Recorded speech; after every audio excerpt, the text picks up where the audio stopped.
여러분은 냄새를 숨길 수 있다고 생각하시나요? 2022년 가을, 경기도의 한 아파트에서 한 여성이 발견되었습니다. 37살, 긴 생머리에 환한 미소가 트레이드마크였던 여자. 그녀는 소파 옆 바닥에 쓰러져 있었습니다. 시신은 이미 심하게 부패한 상태였죠. 신고자는 남편이었습니다. 그는 이렇게 말했습니다. 오늘 아침에 발견했습니다. 냄새는 몰랐어요. 향을 많이 피워서요. 현장에는 수십 개의 방향제가 놓여 있었습니다. 패브릭 스프레이, 디퓨저, 인센스 스틱, 집 전체가 달콤한 향기로 가득했습니다. 하지만 구급대원들은 알았습니다. 이건 향기가 아니라 뭔가를 덮으려는 냄새였다는 것을요. 부검 결과 그녀의 갈비뼈 6개가 부러져 있었습니다. 몸 곳곳에는 오래된 상처가 있었습니다. 체중은 결혼 전보다 9kg이나 빠져 있었죠. 그녀는 3년간 거의 집 밖을 나가지 않았습니다. 친구들과의 연락도 끊겼습니다.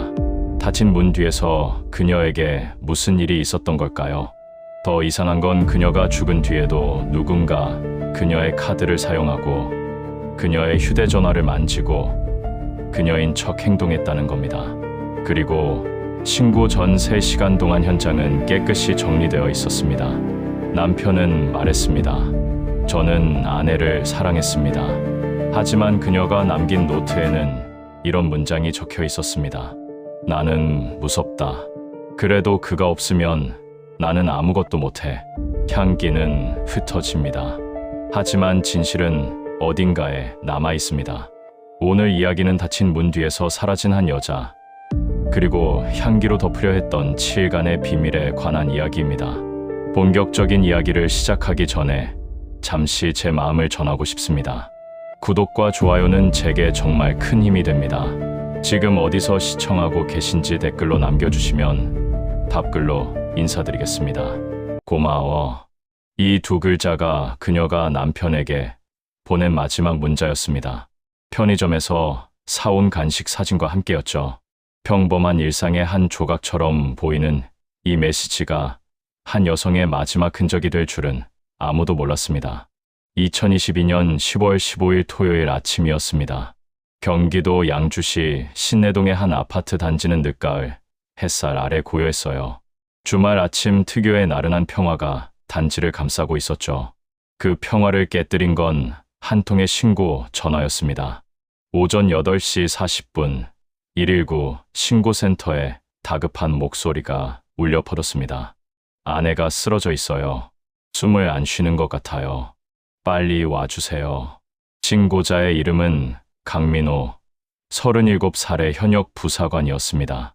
그의 목소리는 떨리고 있었지만 어딘가 이상하게 절제되어 있었다고 상황실 직원은 나중에 진술했습니다. 보통 배우자가 쓰러진 걸 발견한 사람들은 울부짖거나 비명을 지르는 경우가 많은데 그는 너무나 차분했다고요. 구급대가 출동했습니다. 현장까지 약 12분이 걸렸습니다. 신내동 레미안 아파트 502동 803호 14번째 층에 위치한 28평짜리 신혼집이었습니다. 구급대원 3명이 엘리베이터에서 내렸을 때 현관문은 이미 열려 있었습니다. 강민호가 미리 열어둔 것이었죠. 그는 현관 앞 복도에 서서 구급대원들을 기다리고 있었습니다. 짧게 깎은 머리에 건장한 체격, 그리고 무표정에 가까운 얼굴이었어요. 그가 구급대원들에게 손짓으로 안쪽을 가리켰습니다. 안에 있어요. 거실입니다. 구급대원들이 현관을 들어서는 순간 그들은 동시에 멈춰 섰습니다. 코를 찌르는 듯한 강렬한 냄새가 밀려왔기 때문입니다. 달콤한 향기였습니다. 라벤더와 바닐라가 뒤섞인 듯한 진한 방향제 냄새였죠. 하지만 그 달콤함 아래에는 뭔가 다른 것이 섞여 있었습니다. 역하고 축축하며 설명하기 어려운 냄새. 오래 이 일을 해온 구급대원이라면 본능적으로 알아차릴 수밖에 없는 그런 냄새였습니다. 구급대원 이정수 씨는 나중에 이렇게 진술했습니다. 문을 여는 순간 알았어요. 이건 향기가 아니라 뭔가를 덮으려는 냄새였습니다. 20년 넘게 이 일을 했지만 그렇게 많은 방향제를 본 건 처음이었어요.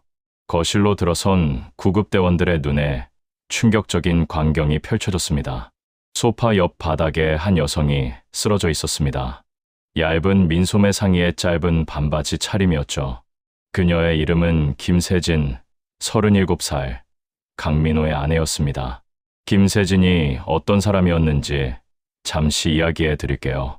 그녀는 162cm의 키에 48kg의 날씬한 체형을 가진 여성이었습니다. 허리까지 내려오는 긴 생머리가 트레이드마크였고, 웃을 때면 눈이 초승달처럼 휘어지는 게 인상적이었다고 주변 사람들은 말합니다. 대학에서 경영학을 전공한 뒤 대기업 마케팅팀에 입사했고, 활발하고 사교적인 성격으로 동료들 사이에서 인기가 많았습니다. 그녀의 SNS에는 친구들과의 여행 사진, 맛집 탐방 기록, 반려견과 함께하는 일상이 가득했습니다. 사진 속 그녀는 언제나 환하게 웃고 있었어요. 누가 봐도 밝고 행복한 젊은 여성의 모습이었죠. 그런데 지금 바닥에 쓰러져 있는 그녀는 그 모습이 아니었습니다. 구급대원들이 다가갔을 때 그들은 곧바로 심각한 상황을 인지했습니다. 그녀의 피부에는 뚜렷한 변색이 나타나 있었습니다. 의학적으로 사후 변화라고 불리는 현상이었죠. 이것은 사망 후 상당한 시간이 경과했음을 의미합니다. 구급대원들은 서로 눈을 마주쳤습니다. 그리고 강민호를 바라봤습니다. 그는 거실 한쪽에 서서 아내를 바라보고 있었습니다. 그의 표정은 여전히 읽기 어려웠습니다. 언제 발견하셨습니까? 구급대원의 질문에 강민호가 대답했습니다. 오늘 아침이요. 8시쯤 일어났는데 아내가 거실에 쓰러져 있었어요. 그런데 이상했습니다. 만약 오늘 아침에 발견한 거라면 신체 상태가 이럴 수가 없었습니다. 구급대원들은 경찰에 연락했습니다. 이건 단순한 응급 상황이 아니라고 판단했기 때문이죠. 현장에 도착한 경찰들도 같은 의문을 품었습니다. 거실을 둘러보니 곳곳에 방향제 용품들이 놓여 있었습니다. 패브릭 스프레이가 8개, 대형 디퓨저가 3개, 인센스 스틱 다발이 여러 곳에 꽂혀 있었어요.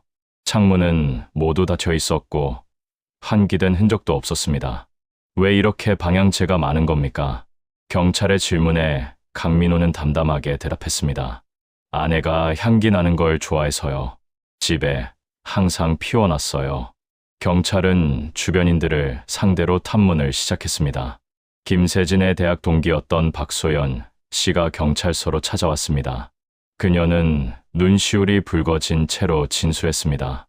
세진이가 결혼하고 완전히 달라졌어요. 예전에는 매일 연락하던 사이였는데 어느 순간부터 답장이 뜸해지더니 나중엔 전화도 안 받았어요. 그녀는 말을 이었습니다. 근데 이상한 게 있어요. 세진이는 향 강한 걸 정말 싫어했어요. 둘이 여행 갔을 때도 향수 뿌리면 머리 아프다고 창문 열어달라고 했거든요.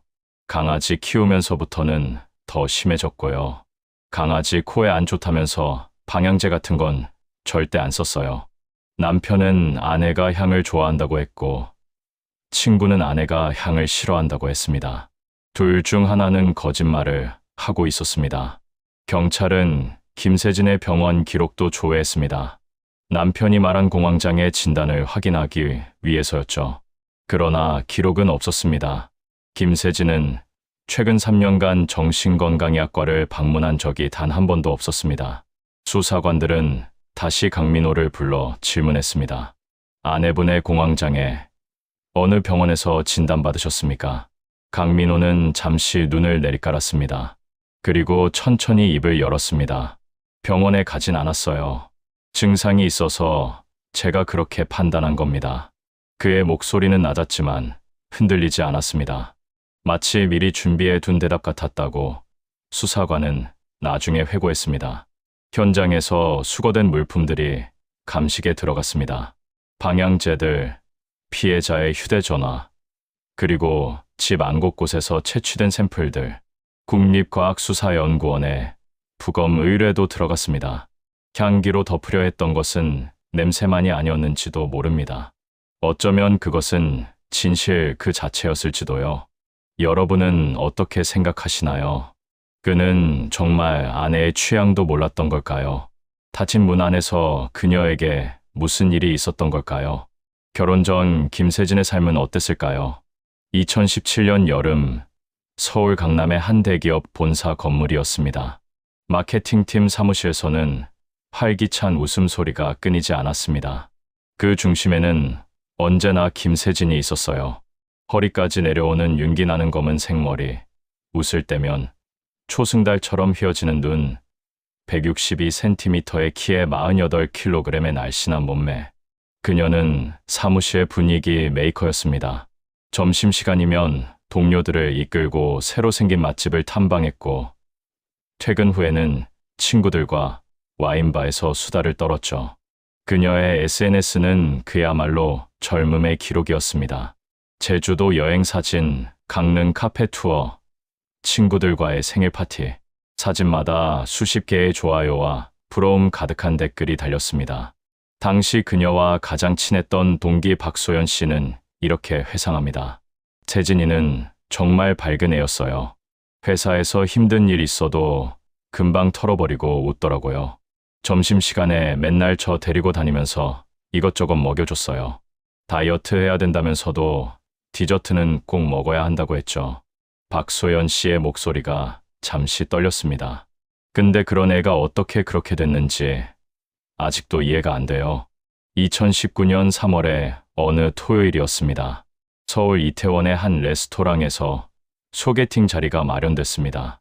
세진의 선배가 주선한 자리였죠. 상대는 강민호, 당시 34살의 육군 부사관이었습니다. 178cm의 큰 키에 넓은 어깨, 짧게 깎은 머리가 인상적인 남자였습니다. 첫 만남에서 그는 과묵했지만 세심했습니다. 세진이 추워하면 자기 재킷을 벗어 덮어주었고, 음식을 주문할 때도 그녀의 취향을 먼저 물었습니다. 헤어질 때는 택시를 잡아주며 집에 도착하면 연락달라고 했죠. 소개팅 다음 날 세진은 박소연에게 전화를 걸었습니다. 소연아, 나 어제 소개팅한 사람 있잖아. 되게 괜찮은 것 같아. 그녀의 목소리는 설렘으로 들떠 있었습니다. 군인이라 좀 딱딱할 줄 알았는데 의외로 다정하더라. 말은 별로 없는데 행동으로 보여주는 스타일이야. 두 사람은 빠르게 가까워졌습니다. 주말마다 데이트를 했고, 강민호가 부대에 있는 평일에는 매일 밤 영상통화를 했습니다. 6개월간의 연애 끝에 그해 가을, 두 사람은 결혼식을 올렸습니다. 피로연에서 세진은 환하게 웃으며 친구들에게 말했습니다. 나 진짜 행복해. 평생 이 사람이랑 살고 싶어. 그때 그녀의 눈에는 미래에 대한 확신이 가득했습니다. 그런데 그 확신이 언제부터 무너지기 시작했던 걸까요? 결혼 후 첫 번째 변화는 퇴사였습니다. 강민호가 경기도 양주의 부대로 발령받으면서 세진도 따라 이사하게 됐습니다. 서울에서 출퇴근하기엔 너무 멀었죠. 그녀는 4년간 다니던 회사를 그만뒀습니다. 두 번째 변화는 외출의 감소였습니다. 결혼 첫 해까지만 해도 세진은 가끔 서울에 올라와 친구들을 만났습니다. 하지만 2년 차부터는 약속을 잡아도 당일에 취소하는 일이 잦아졌습니다. 몸이 안 좋아서, 갑자기 일이 생겨서, 다음에 만나자. 핑계는 매번 달랐지만 결과는 같았습니다. 세 번째 변화는 SNS의 침묵이었습니다. 한때 일주일에 서너 번씩 올리던 게시물이 한 달에 한 번으로 줄었습니다. 그러다 어느 순간부터는 완전히 멈췄습니다. 마지막 게시물은 2021년 5월에 올린 반려견 사진이었습니다. 허스키 믹스 2마리가 소파에 나란히 앉아있는 사진이었죠. 그 뒤로 그녀의 계정은 1년 넘게 업데이트되지 않았습니다. 신내동 아파트에서 김세진 부부와 같은 층에 살던 주민들의 증언을 들어보겠습니다. 502동 801호에 살던 최영숙 씨, 54살의 주부였습니다. 그녀는 경찰 조사에서 이렇게 진술했습니다. 803호 그 집이요. 문이 항상 닫혀 있었어요. 복도를 지나갈 때마다 향 냄새가 진동했는데 처음엔 그냥 그 집 취향인가 보다 했죠. 경찰이 물었습니다. 그 집 부인분을 본 적이 있으십니까? 최영숙 씨는 잠시 생각하더니 고개를 저었습니다. 거의 못 봤어요. 이삿짐 들어올 때 한 번 봤나. 긴 머리에 날씬한 분이었는데 그 뒤로는 복도에서 마주친 적이 없어요. 남편분만 가끔 봤지. 그녀의 다음 말이 수사관들의 귀를 사로잡았습니다.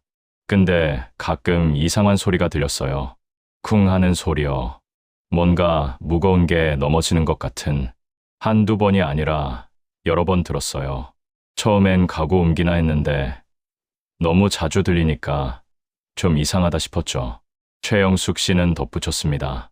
한 번은 그 소리 나고 나서 강아지 짖는 소리가 계속 들렸어요. 30분 넘게 짖더라고요. 근데 아무 일 없었는지 조용해지길래 그냥 넘어갔어요. 박소연 씨는 김세진과 마지막으로 통화한 날을 또렷이 기억하고 있었습니다. 2022년 8월 초의 어느 저녁이었습니다. 그날따라 세진이가 전화를 받았어요. 오랜만에 목소리를 듣는 거라 너무 반가웠죠. 처음엔 평범했어요. 잘 지내냐고 물으니까 응, 잘 지내 하더라고요. 근데 목소리가 예전 같지 않았어요. 힘이 없고 어딘가 눌린 것 같은 느낌이었어요. 박소연 씨는 말을 이었습니다. 그래서 물었어요. 세진아, 무슨 일 있어? 나한테 말해봐. 그러자 세진이가 잠시 침묵하더니 아주 작은 목소리로 말했어요. 소연아, 나 요즘 좀 힘들어. 왜? 무슨 일인데? 그냥 일하고만 하고 말을 흐렸어요. 더 물어보려니까 갑자기 목소리가 밝아지면서 근데 괜찮아, 걱정 마라고 하더라고요. 근데 괜찮다는 말이 전혀 괜찮아 보이지 않았어요. 박소연 씨의 눈가가 붉어졌습니다. 그 뒤로 연락이 안 됐어요. 전화해도 안 받고 문자에도 답이 없고 집에 가 보려고 주소 물어봤더니 남편분이 받아서 아내가 공황장애 때문에 사람을 못 만난다고 하더라고요. 그래서 어쩔 수 없이 기다렸는데 그게 마지막이 될 줄은 몰랐죠. 박소연 씨가 마지막으로 덧붙인 말이 있습니다. 세진이가 힘들다고 했을 때 더 물어봤어야 했어요. 괜찮다는 말을 그냥 믿으면 안 됐는데 왜 그랬을까? 왜 더 붙잡지 않았을까? 수사가 진행되면서 김세진의 마지막 한 달이 조금씩 드러났습니다. 그녀는 집 밖을 거의 나가지 않았습니다. 아파트 CCTV 기록을 분석한 결과 사망 추정 시점 전 한 달간 그녀가 건물 밖으로 나간 기록은 단 2번뿐이었습니다. 그것도 편의점에 다녀온 것으로 보이는 짧은 외출이었죠. 반면 남편 강민호는 매일 출퇴근했습니다. 아침 7시쯤 나가서 저녁 8시나 9시에 돌아오는 패턴이었습니다. 세진은 하루의 대부분을 혼자 보냈습니다. 아니, 정확히 말하면 반려견 2마리와 함께였죠. 그 강아지들이 세진이의 전부였을 거예요. 세진이가 그 애들 정말 아꼈거든요. 이름이 초코랑 콩이. 세진이가 직접 지은 이름이에요. 수사관들이 현장에 도착했을 때 2마리의 강아지는 거실 한쪽 구석에 웅크리고 있었습니다. 상태가 좋지 않았습니다. 며칠간 제대로 먹지 못한 듯했죠. 그 강아지들이 본 것은 무엇이었을까요? 닫힌 문 안에서 그들의 주인에게 무슨 일이 벌어졌는지 그들만이 알고 있었을 겁니다. 김세진, 한때 밝게 웃던 여자, 친구들과 수다 떨기 좋아하던 여자, 맛있는 것 먹으며 행복해하던 여자. 그녀는 어쩌다 이 좁은 아파트에 갇히게 된 걸까요? 그리고 그 안에서 무슨 일을 겪었던 걸까요? 여러분은 어떻게 생각하시나요? 이 사건을 처음 접했을 때 저는 코끝에 남은 냄새가 떠올랐습니다.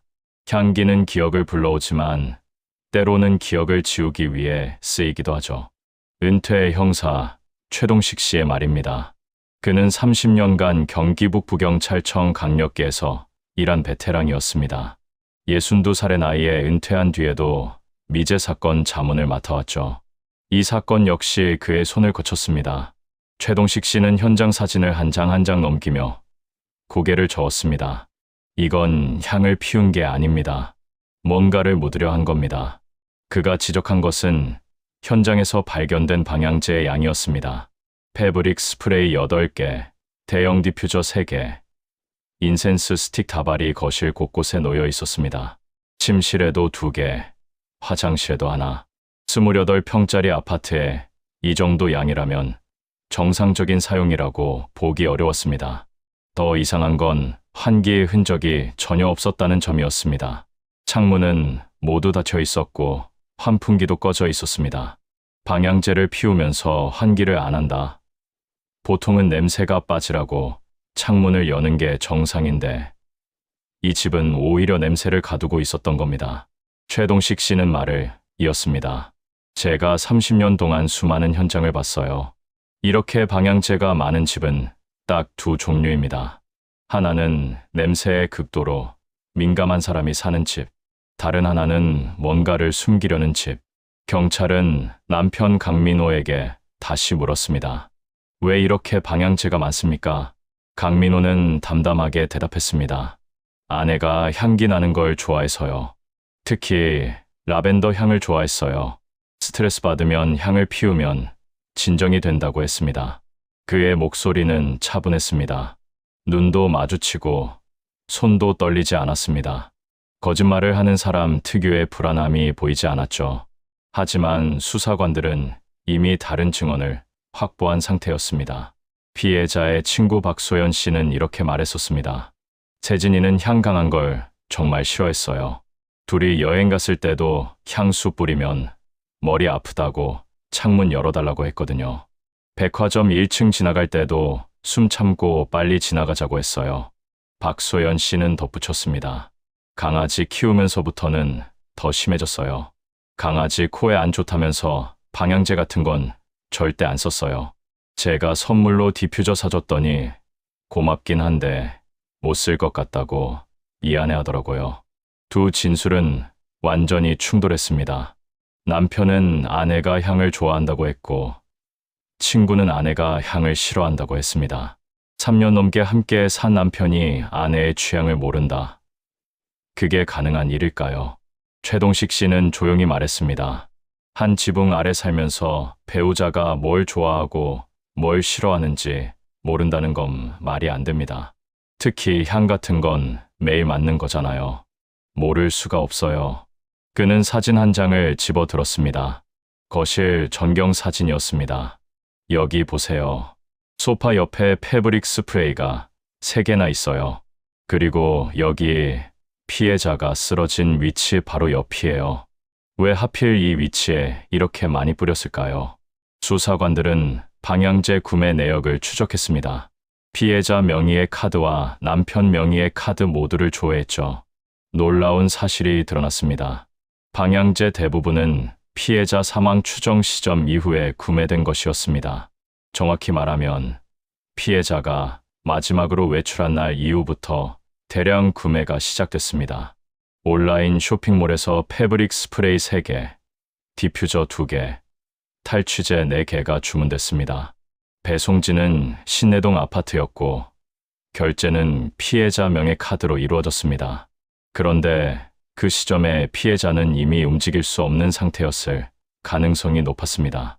최동식 씨가 물었습니다. 죽은 사람이 쇼핑을 했다. 그게 가능합니까? 누군가 피해자의 카드를 사용한 겁니다. 그리고 그 누군가는 피해자의 비밀번호를 알고 있었습니다.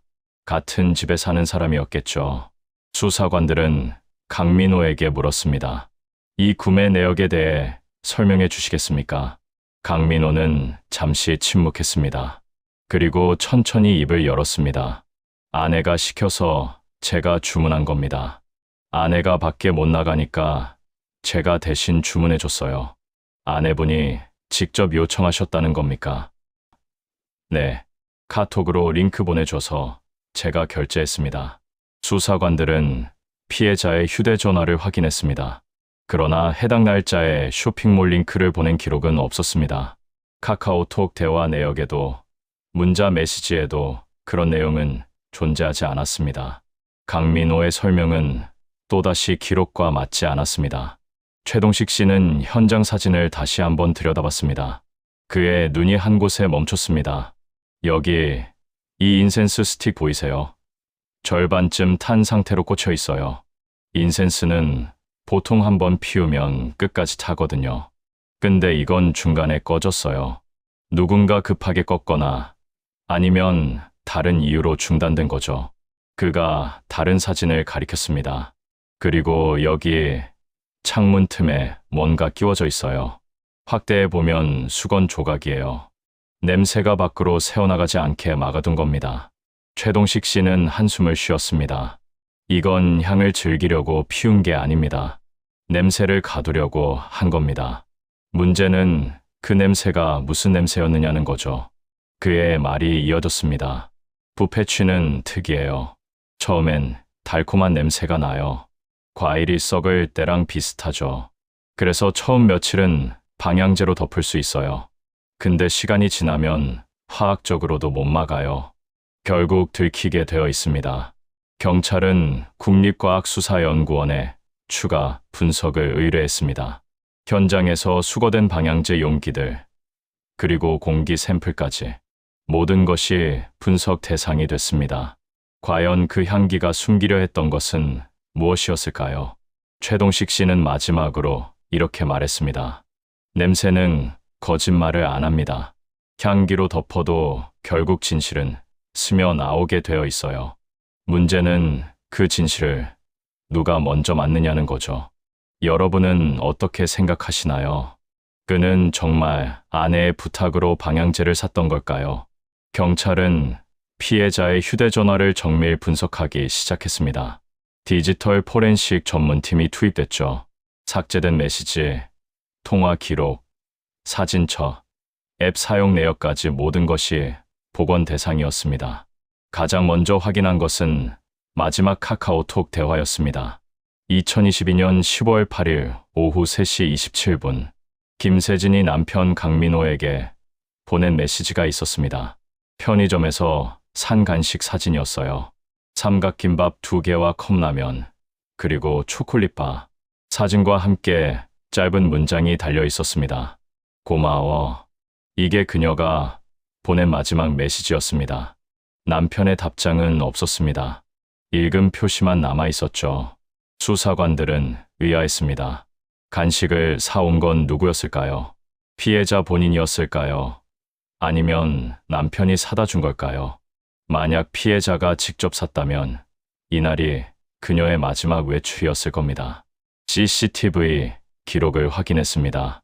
10월 8일 오후 2시 45분, 김세진이 아파트 로비를 나서는 모습이 찍혀 있었습니다. 그녀는 후드티에 청바지 차림이었고 마스크를 쓰고 있었습니다. 걸음걸이가 조금 느렸습니다. 어딘가 지쳐 보이는 모습이었죠. 오후 3시 10분, 그녀가 다시 아파트로 들어오는 모습이 찍혔습니다. 손에는 편의점 봉투가 들려 있었습니다. 이것이 CCTV에 찍힌 김세진의 마지막 모습이었습니다. 그 이후로 그녀는 단 한 번도 아파트 밖으로 나가지 않았습니다. 포렌식 팀은 사진첩에서 이상한 것을 발견했습니다. 10월 9일부터 10월 14일까지 거의 매일 한 장씩 사진이 저장되어 있었습니다. 모두 같은 피사체였습니다. 침대 위에 이불이었어요. 처음엔 뭔가 싶었습니다. 왜 이불 사진을 찍었을까? 그런데 자세히 보니 이불이 매번 달랐습니다. 9일에는 흰색 이불, 10일에는 회색 이불, 12일에는 베이지색 이불. 누군가 이불을 계속 갈아 끼우고 있었던 겁니다. 수사관이 물었습니다. 이 사진들은 뭡니까? 강민호는 대답했습니다. 아내가 찍은 거 아닐까요? 이불 바꾸면 기분이 좋다고 했으니까. 그런데 문제가 있었습니다. 사진의 메타데이터를 분석한 결과 촬영 시간이 모두 오전 7시에서 8시 사이였습니다. 강민호가 출근하기 직전 시간이었죠. 그리고 더 중요한 건 사진을 찍은 위치였습니다. 사진 속 앵글은 침대 옆에서 찍은 것이었습니다. 침대 위에 누운 사람의 시점이 아니었어요. 서서 내려다보는 시점이었습니다. 만약 피해자가 찍었다면 왜 매일 아침 같은 시간에 서서 이불 사진을 찍었을까요? 아니면 다른 누군가가 찍은 걸까요? 포렌식 팀은 더 충격적인 사실을 발견했습니다. 피해자의 휴대전화에는 핸드폰 거치대 연결 기록이 있었습니다. 거치대에 올려놓으면 자동으로 충전되면서 기록이 남는 방식이었죠. 10월 8일 이후로도 거치대 연결 기록이 계속 있었습니다. 10월 9일 오전 7시, 10월 10일 오전 7시, 10월 11일 오전 6시 50분. 누군가 매일 아침 피해자의 휴대전화를 거치대에 올려놓고 있었습니다. 수사관들은 카드 사용 내역도 추적했습니다. 피해자 명의의 신용카드로 10월 9일 이후에도 결제가 계속되고 있었습니다. 10월 9일 온라인 쇼핑몰에서 패브릭 스프레이 3개 주문, 10월 11일 편의점에서 생수와 컵라면 결제, 10월 12일 온라인 쇼핑몰에서 디퓨저 2개와 탈취제 4개 주문, 10월 13일 편의점에서 간식류 결제. 죽은 사람이 쇼핑을 하고 편의점에서 물건을 사고 있었습니다. 물론 실제로 피해자가 한 것은 아니었을 겁니다. 누군가 그녀의 카드를 사용하고 있었던 거죠. 그리고 그 누군가는 카드 비밀번호를 알고 있었고 피해자의 휴대전화에 접근할 수 있었습니다. 경찰은 편의점 CCTV를 확보했습니다. 10월 11일과 13일 피해자 명의 카드로 결제가 이루어진 시간대의 영상이었습니다. 화면에 찍힌 사람은 김세진이 아니었습니다. 강민호였습니다. 그는 마스크를 쓰고 있었지만 체격과 옷차림으로 확인이 가능했습니다. 계산대에서 카드를 내밀 때 손에 들린 카드가 보였습니다. 분홍색 케이스, 피해자의 것이었습니다. 수사관이 물었습니다. 왜 아내분 카드로 결제하셨습니까? 강민호는 잠시 멈칫했습니다. 그리고 대답했습니다. 제 카드가 한도가 차서요. 아내한테 말하고 빌려 쓴 겁니다. 언제 말씀하셨습니까? 전화로요. 10월 9일쯤이었을 겁니다. 수사관들은 통화 기록을 확인했습니다. 10월 9일 강민호의 휴대전화에서 발신된 통화는 없었습니다. 피해자의 휴대전화로 걸려온 통화도 없었습니다. 오히려 그 시점 피해자의 휴대전화는 이미 이틀째 아무런 사용 기록이 없는 상태였습니다. 은퇴 형사 최동식 씨는 이 대목에서 고개를 저었습니다. 카드 사용 내역, CCTV 영상, 통화 기록, 전부 안 맞아요. 거짓말을 하나 하면 다른 거짓말이 필요하게 되고 결국 전체가 무너지게 되어 있습니다. 이 사람은 지금 그 과정에 있는 겁니다. 수사관들은 피해자의 휴대전화에서 또 하나의 기록을 발견했습니다. 카카오톡 프로필 사진 변경 기록이었습니다. 10월 12일 오전 7시 30분 프로필 사진이 변경되었습니다. 기존 사진에서 반려견 사진으로 바뀌어 있었죠. 왜 굳이 프로필 사진을 바꿨을까요? 혹시 피해자가 살아있는 것처럼 보이게 하려고 한 건 아닐까요? 그 시각 피해자는 어떤 상태였을까요? 그리고 남편은 무엇을 하고 있었던 걸까요? 최동식 씨는 말했습니다. 디지털 흔적은 정직합니다.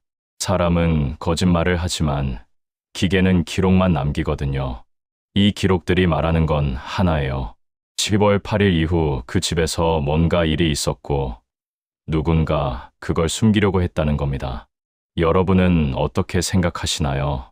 왜 그는 아내의 카드로, 아내의 휴대전화로 아내인 척 행동했던 걸까요? 국립과학수사연구원에서 부검 결과가 나왔습니다. 피해자 김세진의 시신은 사망 후 약 7일에서 열흘 정도 경과한 것으로 추정되었습니다. 정확한 사망 시점을 특정하기는 어려웠지만 10월 8일에서 10일 사이로 좁혀졌습니다. 그녀가 마지막으로 외출한 날 혹은 그 직후였던 겁니다. 사인은 정확히 규명되지 않았습니다. 부패가 상당히 진행된 상태여서 동물 검사나 정밀 분석에 한계가 있었죠. 다만 부검인은 몇 가지 주목할 만한 소견을 기록했습니다. 첫 번째는 영양 상태였습니다. 피해자의 신체는 심각한 저체중 상태였습니다. 키 162cm에 체중이 39kg, 결혼 전 48kg이었던 것에 비하면 9kg이나 빠진 겁니다. BMI 지수로 따지면 심각한 저체중에 해당했습니다. 부검인은 소견서에 이렇게 적었습니다. 장기간에 걸친 영양 섭취 부족이 의심됨. 근육량 현저히 감소. 만성적 기아 상태에 노출되었을 가능성 있음. 두 번째 소견은 더 충격적이었습니다.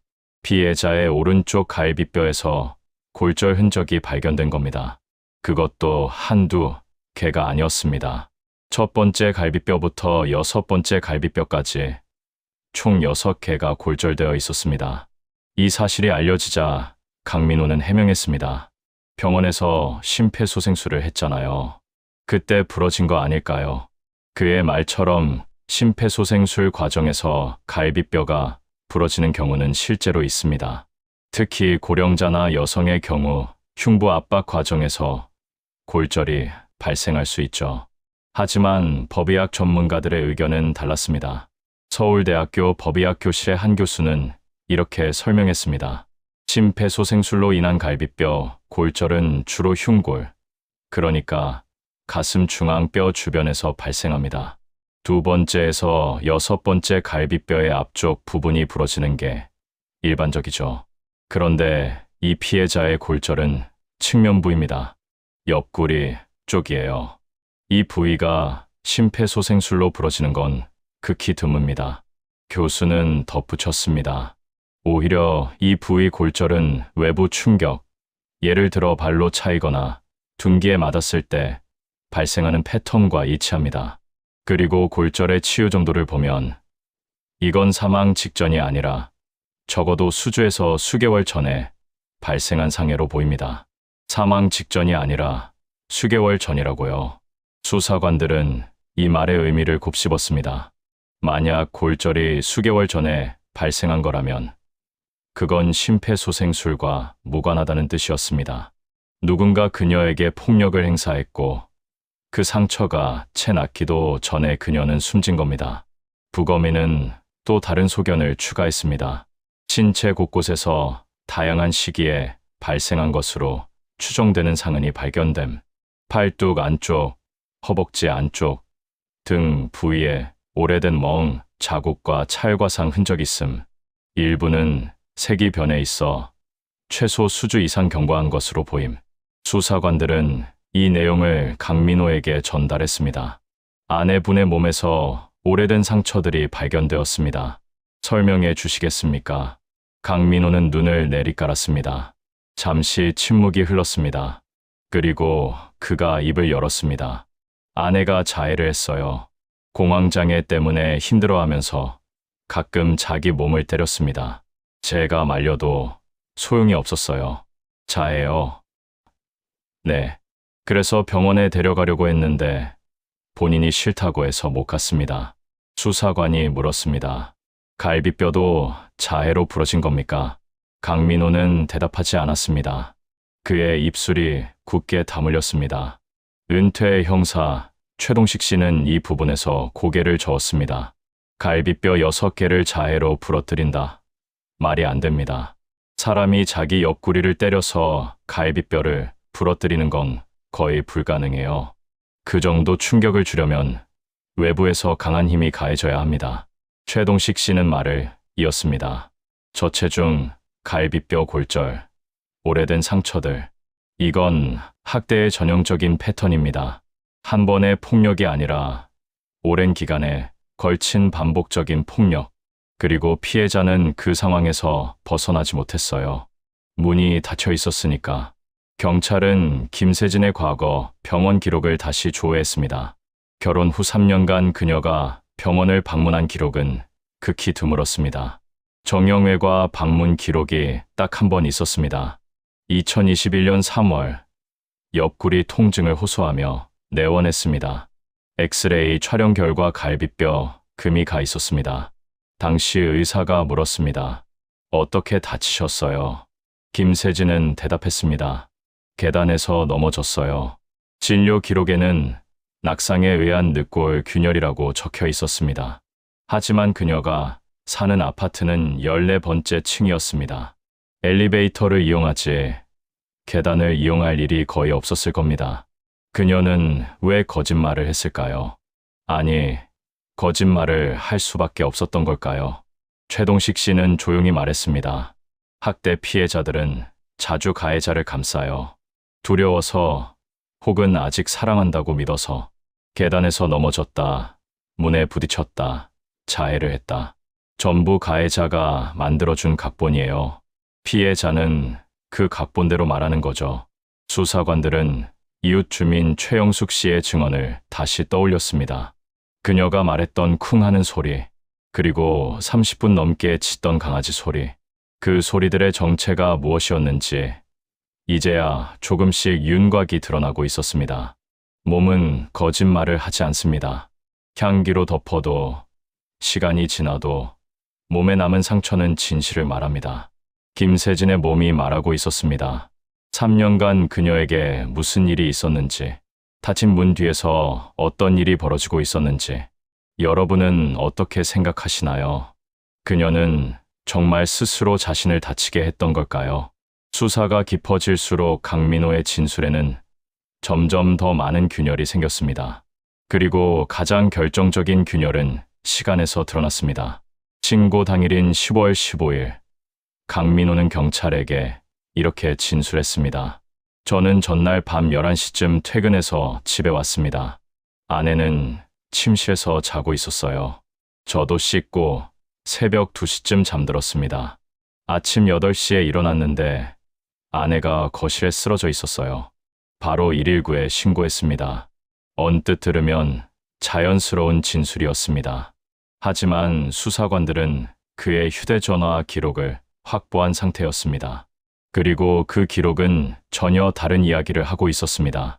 휴대전화 기지국 접속 기록에 따르면 강민호의 전화기는 10월 15일 새벽 5시 12분에 양주시가 아닌 다른 지역의 기지국에 접속되어 있었습니다. 의정부시 호원동 인근이었습니다. 집에서 차로 20분 이상 떨어진 곳이었죠. 새벽 2시에 잠들었다면서 왜 새벽 5시에 집이 아닌 곳에 있었던 걸까요? 수사관이 물었습니다. 10월 15일 새벽 5시경 어디 계셨습니까? 강민호는 잠시 멈칫했습니다. 그의 눈동자가 흔들렸습니다. 집에 있었습니다. 기지국 기록은 다르게 나오는데요. 그가 침묵했습니다. 수사관이 기다렸습니다. 5초, 10초, 20초. 긴 침묵 끝에 그가 입을 열었습니다. 아, 담배 사러 잠깐 나갔다 왔습니다. 편의점에요. 새벽 5시에요. 네, 담배가 떨어져서요. 그 편의점이 의정부에 있습니까? 강민호는 대답하지 못했습니다. 수사관들은 해당 시간대 인근 편의점 CCTV를 모두 확보했습니다. 강민호가 나타난 편의점은 없었습니다. 오히려 새벽 5시 30분경 그의 차량이 양주시 방향으로 돌아오는 모습이 도로 CCTV에 찍혀 있었습니다. 그는 새벽에 어딘가를 다녀온 겁니다. 그리고 그 사실을 숨기려 했습니다. 더 이상한 기록이 있었습니다. 피해자의 휴대전화 기록이었습니다. 김세진의 휴대전화는 10월 8일 이후로 거의 사용되지 않았습니다.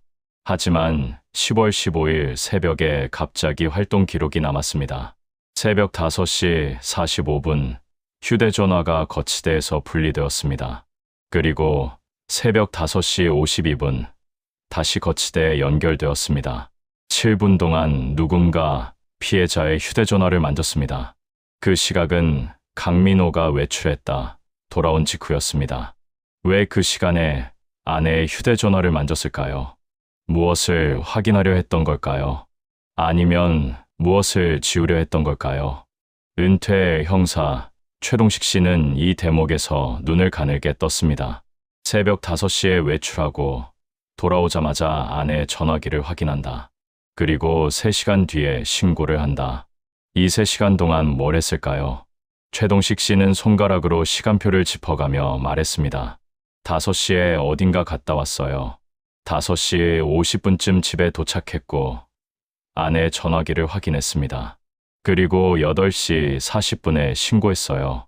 약 3시간의 공백이 있습니다. 이 시간 동안 그는 무엇을 했을까요? 수사관들은 아파트 내부 동선을 추적했습니다. 복도 CCTV에는 강민호가 새벽 5시 35분에 엘리베이터에서 내리는 모습이 찍혀 있었습니다. 그 후로 아침 8시 42분에 다시 복도에 나타날 때까지 그는 집 안에 있었습니다. 3시간 동안 그는 집 안에서 무엇을 했을까요?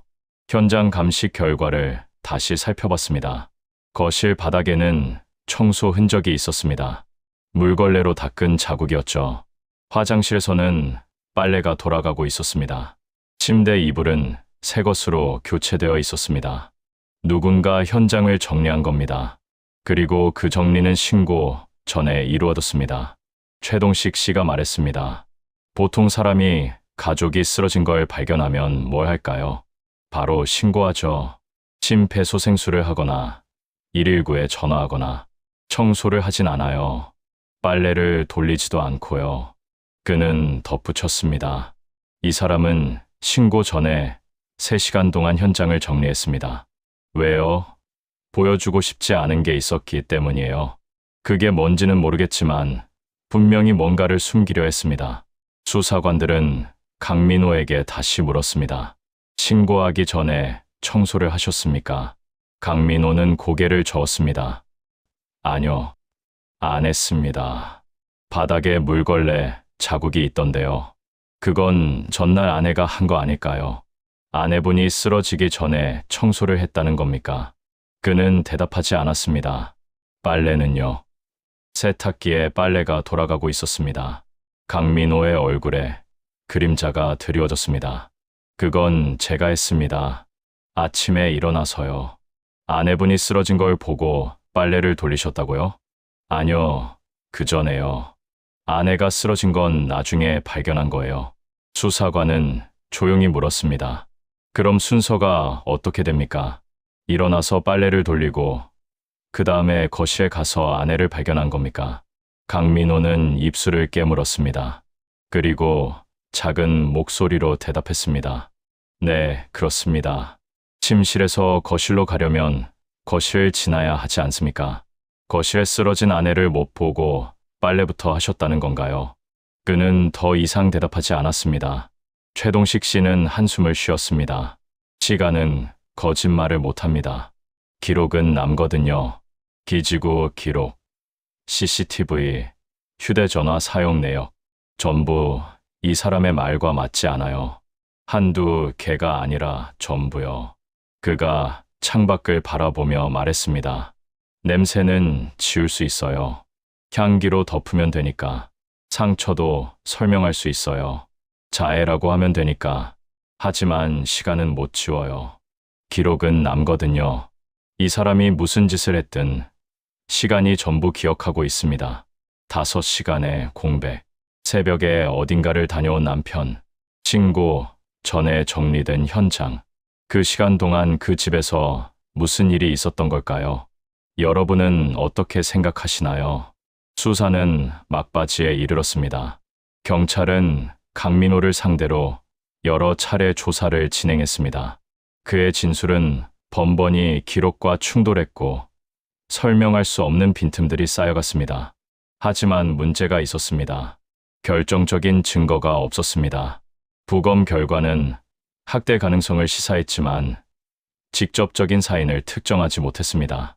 갈비뼈 골절은 심폐소생술 과정에서 발생했을 가능성을 완전히 배제할 수 없었습니다. 방향제 구매와 카드 사용은 의심스러웠지만 그것만으로 범죄를 입증하기엔 부족했습니다. 무엇보다 피해자가 어떻게 사망했는지 정확한 원인을 밝힐 수 없었습니다. 시신의 부패가 너무 진행되어 있었기 때문입니다. 검찰은 기소를 검토했습니다. 하지만 결론은 증거 불충분이었습니다. 정황은 짙었지만 법정에서 유죄를 입증하기엔 부족하다는 판단이었습니다. 강민호는 풀려났습니다. 은퇴 형사 최동식 씨는 이 소식을 듣고 한참 동안 말이 없었습니다. 그리고 조용히 입을 열었습니다.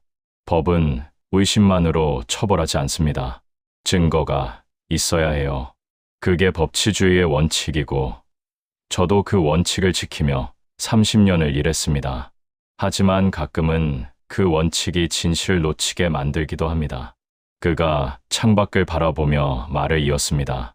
이 사건에서 우리가 확실히 아는 건 뭘까요? 한 여자가 죽었습니다. 그녀는 3년 동안 거의 집 밖을 나가지 않았어요. 몸에는 오래된 상처가 있었고 갈비뼈가 부러져 있었습니다. 죽은 뒤에도 누군가 그녀인 척 카드를 쓰고 전화기를 만지고 흔적을 지웠습니다. 최동식 씨는 고개를 저었습니다. 그런데 아무도 처벌받지 않았어요. 증거가 없다는 이유로. 법적으로는 맞는 말입니다. 하지만 그녀에게는 어떤 정의가 있었을까요?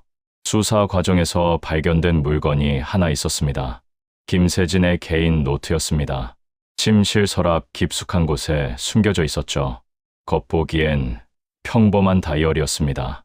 하지만 그 안에는 그녀의 마음이 담겨 있었습니다. 노트의 대부분은 비어 있었습니다. 가끔씩 날짜도 없이 짧은 문장들이 적혀 있었죠. 경찰은 그중 몇 개를 기록으로 남겼습니다. 오늘도 문이 잠겼다. 나가고 싶다. 하지만 어디로 가야 할지 모르겠다. 초코가 아프다. 병원에 데려가고 싶은데 밖에 못 나간다. 엄마한테 전화하고 싶다. 하지만 뭐라고 말해야 할지 모르겠다. 그리고 마지막 페이지에 적힌 문장이 있었습니다. 날짜는 적혀 있지 않았습니다. 나는 무섭다. 그래도 그가 없으면 나는 아무것도 못해. 그녀는 무엇이 무서웠던 걸까요? 그리고 왜 떠나지 못했던 걸까요? 박소연 씨는 마지막 인터뷰에서 울먹이며 말했습니다. 세진이가 힘들다고 했을 때 더 붙잡았어야 했어요. 괜찮다는 말을 믿으면 안 됐는데 왜 그랬을까요? 왜 더 물어보지 않았을까요? 그녀의 손이 떨리고 있었습니다. 세진이는 원래 밝은 애였어요. 웃음이 예쁘고 사람들이랑 있는 걸 좋아하고. 그런 애가 왜 그렇게 됐을까? 결혼이 그렇게 만든 건지, 그 사람이 그렇게 만든 건지 저는 아직도 이해가 안 돼요. 이웃 주민 최영숙 씨도 비슷한 말을 했습니다. 그때 문을 두드렸어야 했어요. 이상한 소리가 들릴 때마다 그냥 넘어갔거든요. 남의 집 일이라고 생각했어요. 근데 지금 생각하면 그게 후회돼요. 그때 신고라도 했으면 어땠을까? 그녀는 한숨을 쉬었습니다. 그 집 앞을 지나갈 때마다 생각나요. 그 향, 냄새가 아직도 코끝에 남아있는 것 같아요. 양주시 신내동의 그 아파트는 지금도 그 자리에 있습니다. 803호는 비어 있습니다. 강민호는 사건 이후 다른 곳으로 이사했고 새로운 세입자는 들어오지 않았습니다. 가끔 그 층 복도를 지나는 주민들은 이상한 느낌을 받는다고 합니다. 희미하게 남아있는 향 냄새 같은 것. 물론 그건 기분 탓일 수도 있습니다. 시간이 지났으니까요. 하지만 진실은 어떨까요? 진실도 시간이 지나면 사라지는 걸까요? 최동식 씨는 마지막으로 이렇게 말했습니다. 향기는 흩어집니다. 시간이 지나면 냄새도 사라지죠. 하지만 진실은 다릅니다. 진실은 어딘가에 남아있어요. 누군가 찾아줄 때까지 기다리고 있습니다. 그가 잠시 멈췄다가 말을 이었습니다. 이 사건이 미제로 남는 건 안타깝습니다. 하지만 저는 믿습니다. 언젠가 진실이 밝혀질 거라고. 그리고 그날이 오면 김세진 씨는 비로소 눈을 감을 수 있을 겁니다. 김세진, 한때 밝게 웃던 여자, 친구들과 수다 떨기 좋아하던 여자, 반려견을 아끼던 여자. 그녀는 왜 그 좁은 아파트에 갇혀야 했을까요? 왜 아무에게도 도움을 청하지 못했을까요? 그리고 왜 아무도 그녀를 구하지 못했을까요? 닫힌 문 뒤에서 그녀는 무엇을 견뎌야 했을까요? 향기는 흩어졌습니다. 시간은 흘렀습니다. 하지만 질문은 남아 있습니다. 여러분은 이 사건의 진실이 무엇이라고 생각하시나요? 댓글로 여러분의 생각을 남겨주세요. 그리고 이런 이야기들이 더 많은 분들에게 전해질 수 있도록 구독과 좋아요, 공유 부탁드립니다. 여러분의 관심이 잊힌 사건들을 다시 세상에 알리는 힘이 됩니다. 진실은 어디까지일까요?